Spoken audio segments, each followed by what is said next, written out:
Olá, como estamos? Eu estou bem, graças a Deus. Família, vamos lá falar um pouco acerca de acúmulo de medicamentos dentro das nossas casas. Eu quero trazer aqui um pouco mais, em poucas palavras, os riscos, os prejuízos disto que nós corremos quando acumulamos medicamento dentro das nossas casas. O meu nome é Manuel Mabulé, sou farmacêutico. E sem mais longa, bora lá. Aquilo que nos interessa neste vídeo. Família, durante o exercício da nossa profissão, durante a dispensa ou a entrega de medicamentos aos pacientes, aos utentes ou àqueles que visitam as nossas farmácias, aqui no meu país de Moçambique, é frequente ouvir alguém dizer que, olha, doutor, eu este medicamento já tenho, este medicamento está cheio lá em casa, este medicamento eu estou tomando, mas não estou a curar, não estou a melhorar. Condição de saúde, ela permanece na mesma. Tudo bem. Não sabemos quais são os motivos numa fase inicial. Para tal, precisa que se investigue para sabermos ou chegamos à conclusão por quê que o medicamento não está a te dar aquele efeito esperado. Bom, pode-se dar várias hipóteses, não é? Antes de uma investigação, podemos dar em conta algumas hipóteses. O primeiro é a questão da pessoa tomar o medicamento nos primeiros dias e ele sentir uma pequena melhoria e desistir do tratamento antes do término de toda a medicação que foi prescrita pelo médico. Esta é uma das primeiras hipóteses. A segunda hipótese pode-se dar em conta que, durante o começo da toma deste medicamento, o paciente começou a sentir alguns efeitos não esperados. É tipo, a condição de saúde ela começou a piorar e ele acaba desistindo do medicamento sem poder consultar a um profissional de saúde para dar uma orientação devida e ela acaba abandonando o tratamento e partindo para uma outra consulta adquirindo os outros medicamentos. Neste caso, nós temos que saber que o medicamento é uma substância química e sempre que alguém começa a tomar, ela pode trazer alguns efeitos não esperados ou não desejados, aquilo que podemos chamar de efeitos secundários ou efeitos colaterais. Neste caso, o paciente tem que estar ciente e tem que ser explicado sobre a introdução do tratamento, a aparência ou o aparecimento desses efeitos numa primeira fase da toma de todos os medicamentos que ele foi prescrito. Isto também pode ser um dos motivos que o paciente abandone o tratamento. E outro motivo pode ser que o paciente não tomou o medicamento de uma forma regular, como foi prescrito pelo médico.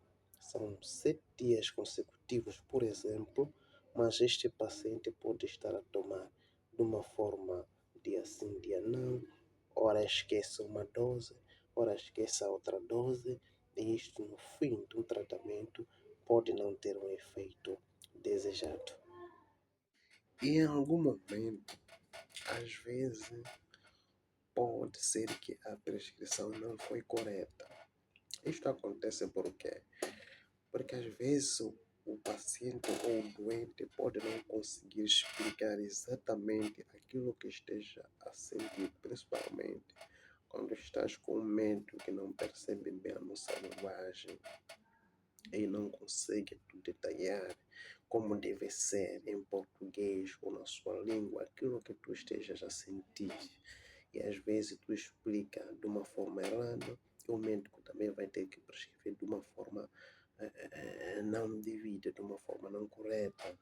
Não que o médico esteja errado, mas você mesmo explicou mal os sintomas que tu estejas a sentir ou os sintomas que tu tens, neste caso.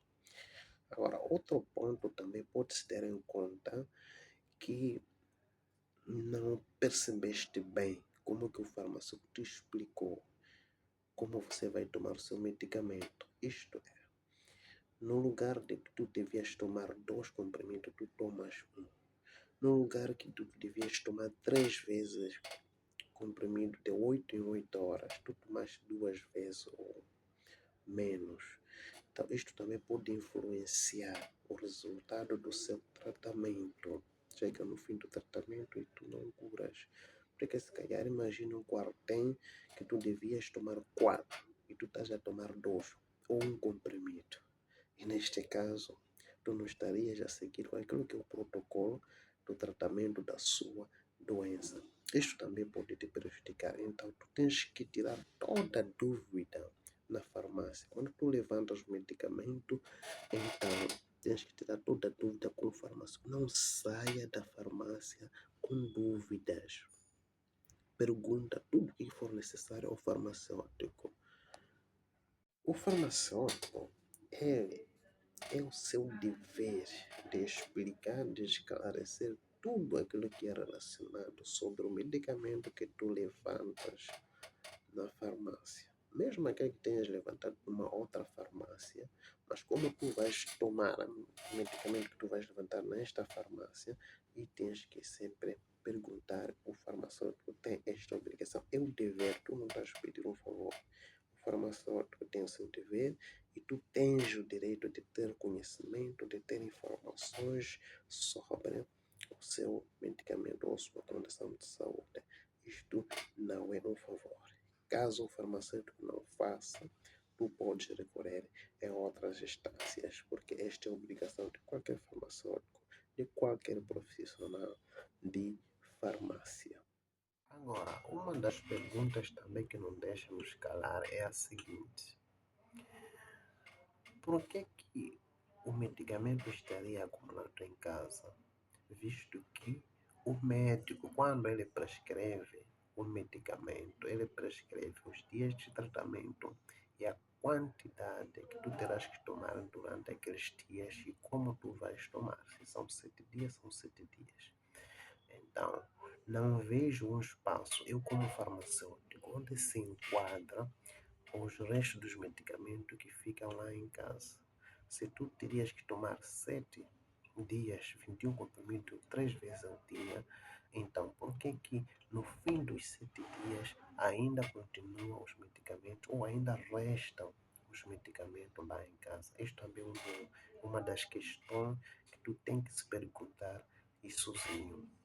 Então, sempre que isto aconteça e sempre que tu vais numa outra consulta, tu tens que estar ou levar a receita antiga para tu mostrar o que tu já fez, o que tu já vinha fazendo. Então, neste caso, é preciso que tu aproxime ao médico. Agora, quais são os riscos de tu teres medicamentos acumulados na sua casa? O primeiro risco é a questão de automedicação. Automedicação é você tomar medicamento por conta própria.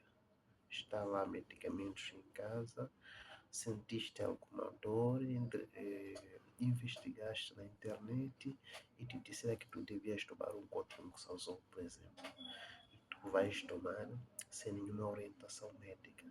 Isto é muito perigoso. Pior quando são os antibióticos. Agora, medicamentos que até pode-se ponderar, como um paracetamol, como uma mistura oral, como um hidróxido de alumínio. Às vezes pode-se ponderar termos em casa, mas há medicamentos que nem pensar acumular nas nossas casas. O risco é questão de ingestão acidental. Quando falamos de ingestão acidental de medicamentos que temos lá nas nossas casas, estamos a falar de principalmente as crianças. Então, o medicamento é por causa da cor, às vezes o sabor, no caso dos xaropes ou aqueles comprimidos vestido, ele pode atrair as crianças podem pensar que é uma coisa que se consome de uma forma assim, indiscriminada, e eles podem tomar o xarope, eles podem chupar aqueles comprimidos e acidentalmente, até às vezes podem tomar um medicamento que não é para ser tomado pela boca. Há medicamentos, por exemplo, aquelas soluções para sarna, para o quê? Que eles são usados para aplicar na pele. A criança pode levar aquilo, tomar uma colherinha, porque ele viu num dia alguém a tomar um xarope. Então, isto as crianças são muito mais curiosas, principalmente quando é a parte de medicamentos, eles ficam curiosas, principalmente quando são os xaropes, eles acabam tomando de uma forma e vão acabando tomando um medicamento que não é para tomar. E vão acabando tomando um medicamento em umas doses exageradas. Isto pode criar acidentes e a criança pode morrer até. Então, esta ingestão acidental é um dos riscos, um dos perigos de nós termos medicamentos dentro das nossas residências. O outro risco é a questão da conservação. Um bom lugar para conservar os medicamentos é na farmácia, onde ela tem as condições necessárias para que o medicamento seja conservado. E nas nossas casas não temos aquelas condições necessárias. Às vezes podemos deixar o medicamento, pode sofrer alguma alteração, alguma deterioração e pode nos criar uma intoxicação, pois isso é nocivo ao meio ambiente. Então, sempre o medicamento tem um lugar certo para ser conservado, que é na farmácia. Então, se termos muitos medicamentos nas nossas casas, isso pode ocorrer o risco do medicamento sofrer alteração no seu efeito. E num dia que nós virmos a tomar um medicamento não sofre nenhum efeito. Então, nesses casos, em caso de acúmulo de medicamento nas nossas casas, excetua-se naqueles que é para pacientes ou para pessoas que têm doenças crônicas, aquele que sempre tomam medicamentos sempre. Então, esses sim, pode-se permitir que os medicamentos estejam lá acumulados em casa, mas é preciso que seja conservado longe das crianças e sempre naquelas condições que tu vais ter que ver no frasco. Há condições que é recomendada temperatura X, temperatura Y, e também podes perguntar ao farmacêutico como que tu poderás conservar o seu medicamento lá em casa e não só chegar e deixar de qualquer maneira em cima do armário, deixar de qualquer maneira na mesa, por aí. Então, este também é um dos riscos de acumular os medicamentos nas nossas casas. Olha, mesmo os medicamentos que precisam, ou aqueles medicamentos que são adquiridos sem uma prescrição médica, também eles precisam ser determinado quantos dias tu terás que tomar esta medicação, porque existem medicamentos que não precisa tomar receita médica, como diz a nossa lei, a lei que regula a circulação dos medicamentos aqui no nosso país. Ela autoriza que alguns medicamentos sejam prescritos ou sejam dispensados sem uma receita médica. Mas mesmo com isso, tem que saber quantos dias tu terás que tomar esse medicamento para que não acumule esses medicamentos em casa. Outro risco que nós podemos ter, no caso de acúmulo de medicamentos nas nossas casas, é mesmo a ingestão intencional. Isto estamos a falar no caso das pessoas que se suicidam. Então, de vez ter alguma desavença, alguma perturbação e se tiver cheio de medicamentos em casa, isto pode propiciar, pode facilitar e tu levar uma quantidade exagerada de medicamentos e consumir na tentativa de se suicidar. Então, nós temos que sempre descartar essas hipóteses da existência de medicamentos nas nossas casas para evitar ou para proteger as pessoas que têm essas tendências de cometer suicídios. E voltando para a automedicação, isto pode ocorrer o risco também de tomar medicamentos que não estão indicados para aquela doença. Às vezes, as informações que são partilhadas na internet, é preciso mesmo procurar umas informações fidedignas, umas informações, uns artigos, e não só entrar no Google e ver uma informação e começar a usar o medicamento sem nenhum acompanhamento médico ou acompanhamento farmacêutico. Este também é um dos riscos de acúmulo de medicamento dentro das nossas casas. Lugar de conservação de medicamentos é na farmácia. Então, aqueles que nós carregamos para casa tem que ser tomado naquele período que foi indicado. E não compartilhe os medicamentos com outra pessoa. Os medicamentos só foram prescritos para si. Não compartilhe com outra pessoa. A pessoa que estiver doente precisa ir para o hospital e adquirir os seus medicamentos. Família, muito obrigado por curtir o meu vídeo. Curta, compartilhe e vamos salvar umas vidas. Subscreva-se no canal. E qualquer dúvida, vai nos comentários, apresenta a sua dúvida e vamos esclarecer na medida do possível. Mais uma vez, meu nome é Sumano Mapuleia, eu sou farmacêutico. Obrigado e até o próximo